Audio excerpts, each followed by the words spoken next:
Hello friend. इससे पहले video में मैंने आपके साथ नेचुरल कन्वेक्शन प्रोसेस को एक्सप्लेन किया था कि नेचुरल कन्वेक्शन प्रोसेस क्या होता है। आज मैं आपके साथ कंडक्शन को एक्सप्लेन करने वाला हूं कि नेचुरल कंडक्शन प्रोसेस क्या होता है। दरअसल ये तीनों ही विधियां हीट ट्रांसफ़र की मेथड है, यानी कि हमारा जो है हीट यानी ऊष्मा एक वस्तु से दूसरे वस्तु तक किन किन माध्यमों से होकर गुजर सकती है। तो नेचुरल कन्वेक्शन प्रोसेस के थ्रू गुजर सकता है। हीट का ट्रांसफ़र कंडक्शन के थ्रू हो सकता है और हीट का ट्रांसफ़र रेडिएशन के थ्रू हो सकता है। आज मैं आपको कंडक्शन प्रोसेस को एक्सप्लेन करने वाला हूँ।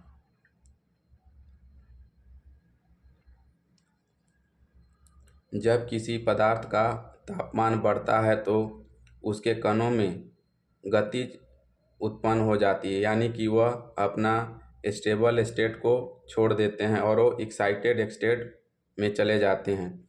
वे अधिक तेज़ी से कंपन करने लगते हैं। जब ये तीव्र गति वाले कण अपने आसपास के धीमी गति वाले कणों यानी कि मॉलिक्यूल्स से टकराते हैं तो वे अपनी कुछ ऊर्जा स्थानांतरित कर देते हैं। इससे आसपास के कणों की गति बढ़ जाती है और धीरे धीरे ऊष्मीय ऊर्जा का प्रवाह होता है और यह प्रोसेस तब तक चलता है जब तक कि उस मटेरियल का या उस मीडियम का टेम्परेचर जो है यूनिफाइड डिस्ट्रीब्यूट ना हो जाए, यानी कि हर एक जगह पर समान तापमान ना हो जाए। कन्वेक्शन प्रोसेस में क्या हो रहा था कि जैसे ही हम हीट दे रहे थे तो क्या हो रहा था, उनका इंटरमॉलिक्यूलर डिस्टेंस जो है ना बढ़ रहा था। बढ़ने के बाद क्या हो रहा था, वे ऊपर की ओर अप्रोच कर रहे थे और ऊपर के जो मॉलिक्यूल थे वह नीचे आ रहे थे। मतलब एक साइकिल चल रहा था, भारी वाला नीचे आ रहा था और हल्का वाला ऊपर जा रहा था। बट इसमें क्या है, मॉलिक्यूल्स कहीं नहीं जाते हैं। मॉलिक्यूल्स क्या करते हैं कि वह अपने ही जगह पर क्या होता है, वाइब्रेट होते रहते हैं और एक दूसरे को रिपेल करते हैं। इससे होता क्या है कि यहाँ की एनर्जी इसको प्राप्त होती है, इसकी एनर्जी इससे प्राप्त होती है, इसकी एनर्जी इसको मिलता है। बाकी कोई भी मॉलिक्यूल्स जो है ना अपना पोजीशन को छोड़ता नहीं है। नेचुरल कन्वेक्शन प्रोसेस लिक्विड या गैस के लिए था, बट कंडक्शन प्रोसेस अधिकतर मटेरियल या सॉलिड के लिए कैपेबल होता है। इसके भी 3 टाइप्स हैं। अभी मैं आपको केवल समय के आधार पर यानी कि बेस्ड ऑन टाइम कंडक्शन को एक्सप्लेन करूँगा।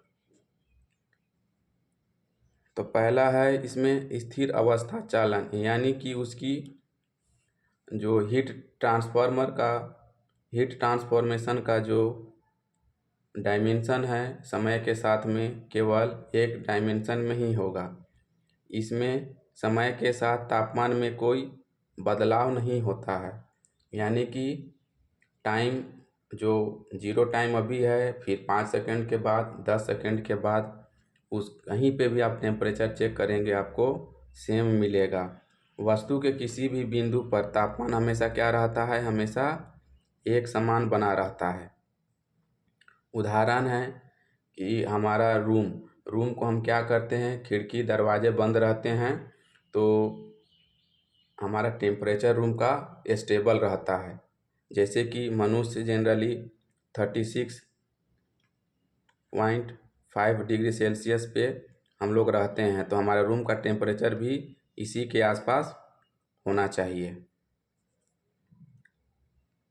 देखिए यहाँ पे मैंने एक एग्जांपल के थ्रू में भी दिखाया है कि वेंटिलेशन से जो हवाएं निकल रही है वो क्या है, सिमिलर टेम्परेचर है। ऐसा नहीं है कि यहाँ पे कुछ अलग है यहाँ पे कुछ अलग है या फिर इधर में कुछ अलग है। यहाँ पे हर एक जगह का तापमान सेम है और वहीं देखिए बाहर का टेम्परेचर क्या है, माइनस में है, बर्फ़ जमा हुआ है। अब आ जाइए, दूसरा है इसका स्थिर अवस्था चालन। इसमें समय के साथ तापमान लगातार बदलता रहता है। वस्तु या तो गर्म होती रहती है या ठंडी होती रहती है, यानी कि वह अपना इन्वायरमेंट के साथ में हमेशा जुड़ा हुआ रहता है, एक माध्यम से दूसरे माध्यम में जुड़ा होता है। और मैंने इससे पहले आपको बोला था कि टेम्परेचर जो है ना तब तक ट्रांसफॉर्म होता रहेगा कि जब तक दोनों का टेम्परेचर, दोनों मीडियम का टेम्परेचर सेम ना हो जाए। ऐसा नहीं है कि एक का 50 डिग्री सेल्सियस पे है और दूसरा 60 डिग्री सेल्सियस पे है ना, ऐसा नहीं हो पाएगा। आपको दोनों क्या होंगे, दोनों एक टेम्परेचर पे आने की कोशिश करेंगे। ये ट्रांसफॉर्मेशन तब तक चलता रहेगा कि जब तक दोनों जो है 55 डिग्री पे ना आ जाएं। इसे हम देखिए एक बॉल के द्वारा देखते हैं। यहाँ पे देखिए जब टाइम हमारा शुरू कम था, यानी कि शुरुआत था, जैसे ही हमने डाले तो हर एक जगह पे क्या हुआ, इसका टेम्परेचर अलग अलग आने लग गया। 1 सेकंड के बाद अलग, दूसरे सेकंड में कुछ अलग, तीसरे सेकंड में कुछ अलग, और लास्ट में क्या हो गया कि इसका टेम्परेचर और जल का टेम्परेचर एक स्टेबल कंडीशन में आ गया। अब हीट का ट्रांसफॉर्मेशन बॉल से पानी में या फिर पानी से बॉल में नहीं हो पाएगा। अब हम डायरेक्शन के आधार पर कंडक्शन के टाइप देख लेते हैं। एक आयामी यानी कि 1 डायमेंशनल कंडक्शन। इसमें गर्मी केवल एक दिशा में ही आगे बढ़ता है। जैसे कि एक्स एक्सिस में ऑब्जेक्ट है तो हमारा ट्रेवल केवल एक्स एक्सिस में ही करेगा। इसमें खासकर हमारा जैसे कोई बेलनाकार वस्तु है या एक सरिया है, मान के चलिए यह एक सरिया का टुकड़ा है। अब इस पॉइंट पे हम क्या करेंगे, हीट उसको देंगे, यानी कि गर्म करना चालू करेंगे। तो होगा क्या कि यहाँ की एनर्जी जो है इधर आनी चालू हो जाएगी इस तरफ। ऐसा नहीं होगा कि बाहर चले जाएंगे। क्यों चले जाएंगे, ऐसा पॉसिबल नहीं है, क्योंकि यहाँ पे कुछ जो है ना, यहाँ पे कुछ मॉलिक्यूल्स ही नहीं हैं। इधर में मॉलिक्यूल्स हैं तो ये केवल इधर ही ट्रेवल करना चाहेगा। तो इस तरह के हीट ट्रांसफार्मर को हम यूनी डायरेक्शनल या 1 डायमेंशनल कंडक्शन बोलते हैं। चूँकि इसमें हीट का ट्रांसफॉर्मेशन केवल एक डायरेक्शन में हो रहा है, अगर एक्स में है तो एक्स में ही।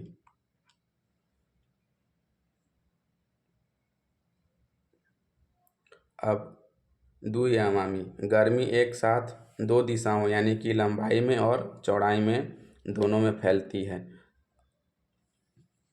तो हमें अब ऐसा ऑब्जेक्ट को लेना होगा जिसमें 2 डायमेंशन होता है। जैसे कि एक रेक्टेंगुलर बॉक्स है, इसमें क्या है, यह 2 डायमेंशनल है, यानी कि इसमें हाइट भी है और इसमें लेंथ भी है। तो इस तरह के ऑब्जेक्ट को हम क्या बोलते हैं, 2 डायमेंशनल बोलते हैं, एक्स वाई। अब मान के चलिए कि हम अगर इस जगह पे गर्म करेंगे तो क्या होगा, हमारा हीट जो है इस तरफ भी ट्रेवल करेगा और हीट हमारा इस तरफ भी ट्रेवल करने की कोशिश करेगा, है ना। तो इसी को हम क्या बोलते हैं, 2 डायमेंशनल कंडक्शन बोलते हैं।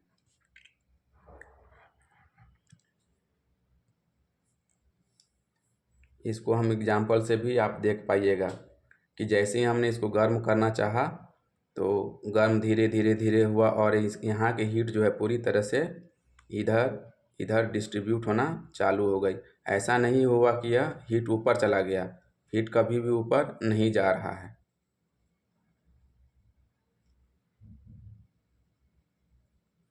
अब 3 डायमेंशनल कंडक्शन में क्या होता है कि हमारी जो ऑब्जेक्ट है 3 डायमेंशन में होगी।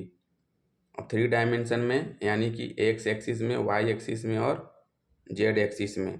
जैसे कि कोई गोल चीज़ है, बॉल है, तो इसमें क्या है, तीनों एक्सिस मिलते हैं, एक्स भी, वाई भी और जेड भी। अब जैसे ही गर्म होगा, तो गर्म होता है तो क्या होता है कि सबसे पहले इसके आउटर बॉडी ठंडा होने की कोशिश करेगा। अगर यह कम में रखा हुआ है तो अंदर का टेम्परेचर अगर 450 है, बाहर का अगर 25 डिग्री है, तो होगा क्या कि सबसे पहले जो है ना, बॉल के आउटर वाला टेम्परेचर जो है 25 डिग्री की तरफ मूव करेगा, फिर अंदर वाला, फिर सबसे कोर वाला। और तीसरा है पदार्थ के बनावट के आधार पर।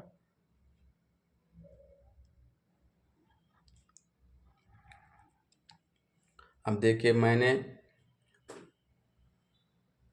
मटेरियल के डिफरेंट टाइप्स को भी मैंने बताया है कि इंजीनियरिंग में कितने टाइप के मटेरियल होते हैं।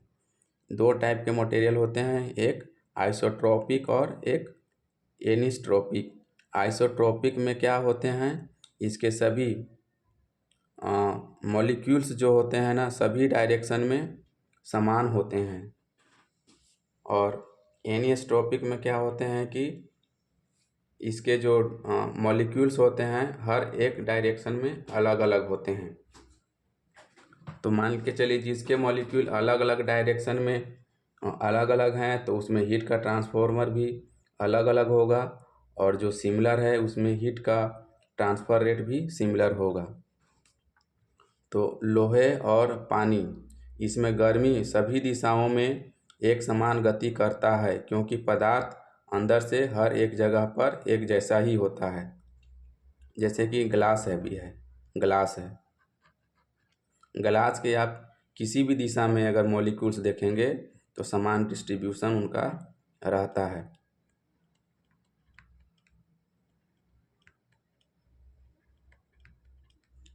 अब देखिए, इधर से मान के चलिए हम इधर से मेरा हीट का ट्रांसफॉर्मेशन हो रहा है, तो इधर भी सेम है, इधर भी सेम है, अब यहाँ से भी यहाँ तक भी सेम है। तो इस टाइप के मटेरियल को हम आइसोट्रोपिक बोलते हैं, और इनमें जो कंडक्शन होता है, इनमें आइसोट्रोपिक कंडक्शन होता है। अब वहीं पे हम एक लकड़ी ले लेते हैं,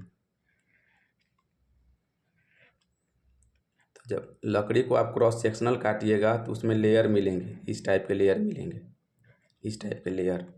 तो ये जो लेयर है वहाँ पे मॉलिक्यूल्स की क्या रहेगी, मॉलिक्यूल्स डेंस में रहेंगे, यानी कि मॉलिक्यूल्स डेंसिटी हाई रहेगी। तो अब मान के चलिए अगर हम इस डायरेक्शन से अगर देखते हैं तो मटेरियल जो है कुछ अलग रहेगा, यहाँ से कुछ अलग है और बीच से कुछ अलग है। तो मटेरियल के मॉलिक्यूल्स का डिस्ट्रीब्यूशन क्या है, अनइवन है, यानी कि एनिस्ट्रोपिक है, तो इसमें जो कंडक्शन होगा एनिस्ट्रोपिक टाइप का होगा। तो मैंने कंडक्शन के थ्रू हीट ट्रांसफार्मर को एक्सप्लेन किया, जिसको मैंने 3 कैटेगरी में बांटा गया, एक डायरेक्शन के थ्रू में, एक मटेरियल के में, और एक टाइम के अकॉर्डिंग। 3 रिस्पेक्ट में मैंने मटेरियल को बांटा, और तीनों में 3 तरीक़ा का कंडक्शन प्रोसेस होता है। इसमें क्या है, मॉलिक्यूल्स अपना पोजीशन नहीं छोड़ते हैं, बस वो अपनी एनर्जी को क्या करते हैं, आसपास के मॉलिक्यूल्स को दे देते हैं। अगर यह वीडियो अच्छा लगे तो चैनल को सब्सक्राइब कर दीजिए, वीडियो को लाइक कर दीजिए।